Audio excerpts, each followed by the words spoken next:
In the heart of the Deep South, a place where history often casts a long, unforgiving shadow, a new kind of power was about to make itself known.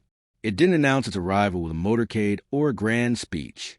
Instead, it arrived in the form of a sleek, unassuming hybrid SUV, gliding through the sleepy town of Harmony Hills on a crisp autumn morning. Stepping out of the driver's seat, with a poise that was as much a part of her as her tailored suit, was Dr. Lena Carter. A civil rights lawyer with a reputation for dismantling systemic corruption, she was now the newly appointed Deputy Chief Prosecutor of the U.S. Department of Justice's Civil Rights Division. Her presence in Harmony Hills was no accident. For 8 months, she had been building a confidential, high-stakes federal case against a multi-state conspiracy. Her team had flagged a troubling pattern. Dozens of small, rural police departments, including Harmony Hills, were reporting hundreds of thousands of dollars in vehicle seizures and asset forfeitures. But these seizures had no corresponding charges, and the money never seemed to make it to the official budgets. Lena was in a region, operating under the radar, using an unmarked vehicle and traveling without a security detail to avoid detection. She was on a personal errand, a brief pause in her mission, with a file folder containing sealed evidence from her case sitting on the passenger seat. She had no reason to worry as she drove, not until a police cruiser, its lights a silent, predatory glow in her rearview mirror, began to shadow her. Lena, calm and utterly within her rights, pulled aside of the road. She wasn't speeding. Her license was valid.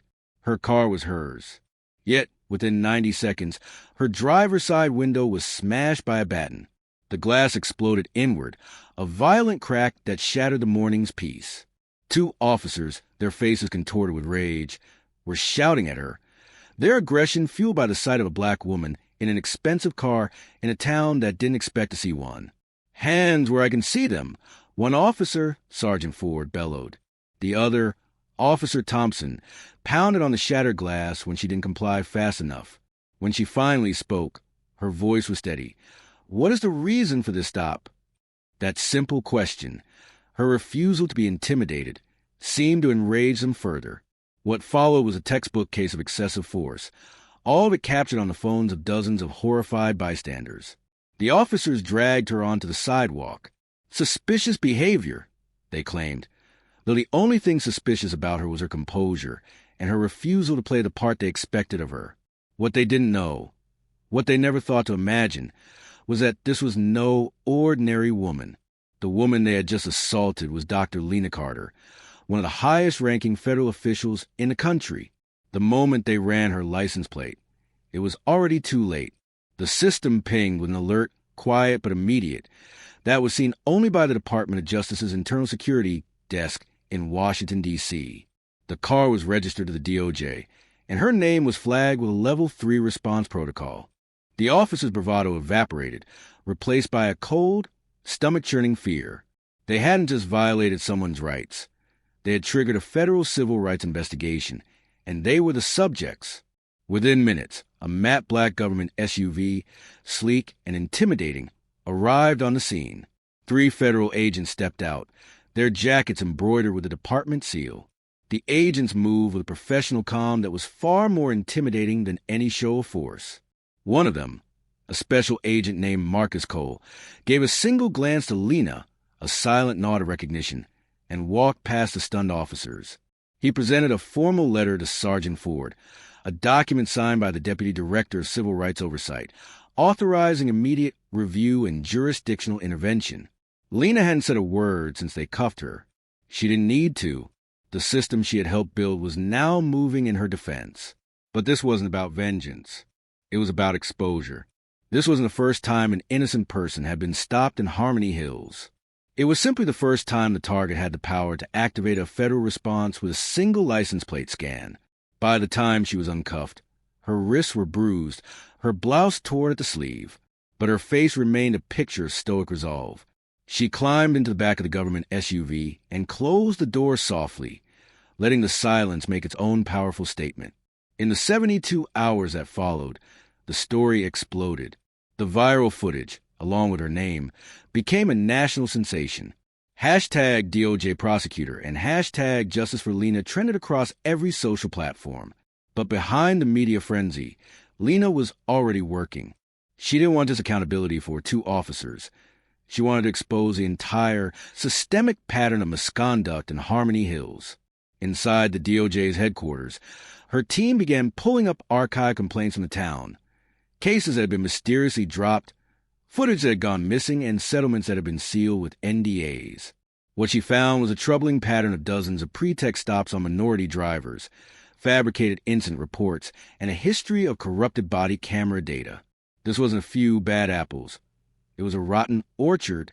As her team reviewed the body camera footage from the incident, they discovered a chilling detail. When Sergeant Ford reached through her shattered window, he didn't just yank her out. He also snatched a file folder from her passenger seat, a folder containing sealed evidence from her active DOJ case. The folder had since disappeared. This wasn't just police misconduct. It was tampering with federal evidence and obstruction of justice. Her team soon traced an IP address that had run a restricted DOJ employee search on Lena's name just 2 days before her random stop. The IP was traced to a desktop belonging to Deputy Chief Yarrow, Sergeant Ford's direct superior. Her stop wasn't random at all. It was a premeditated act to intercept her and the evidence she was carrying. The viral video, meant to humiliate her, had accidentally captured the opening scene of a targeted federal obstruction effort. With this new information, Lena and her team went to work, quietly and strategically. She filed a sealed indictment and coordinated a multi-agency raid. 3 months after the original stop, 7 people, including Deputy Chief Yarrow and the owner of a towing company that profited from the illegal seizures, were arrested. The charges were racketeering, wire fraud, and conspiracy to violate civil rights. The public never saw it coming. Most thought the story had ended with the courtroom victory, but Lena had been writing a different ending, one where the very people who profited from injustice were walked out in handcuffs. After the arrests, Lena returned to Harmony Hills one last time. She sat in the back of the gallery, watching a new interim police chief, a black woman and former DOJ training officer, be sworn in. She slipped out before the ceremony ended, her work done to a reporter, breathless, caught up to her outside. "Miss Carter, do you have any comment for the people who say nothing's changed?" Lena paused, looked straight into the camera, and said with calm finality, "Change doesn't start when you shout the truth. It starts when the people who try to silence it have nowhere left to hide." Her words echoed across the nation. Lena Carter had not just survived injustice. She had dismantled the system that enabled it, using her composure as her shield and the truth as her weapon. She proved that the most powerful thing a person can do isn't to scream in anger, but to speak with clarity, calmness, and unwavering purpose.